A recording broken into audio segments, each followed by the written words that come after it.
Słyszałem snajpę i to mnie trochę niepokoi.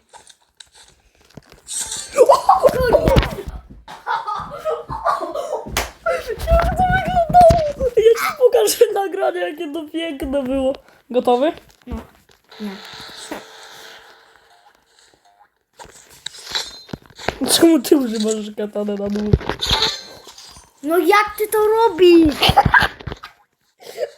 Ej, dobra, widzowie, jestem w Prime. Od dzisiaj piszecie Wexa Prime. Bo ja nie mogę robić ślizgu. A co ci ślizgna, jak ty i tak spamujesz ślizgiem, a nie skaczesz? Bo on próbuje robić tak jak ja, Wojtek, bo jemu pokazałem, że jest śliski skok, nie? A on spamuje i to mu wygląda tak o.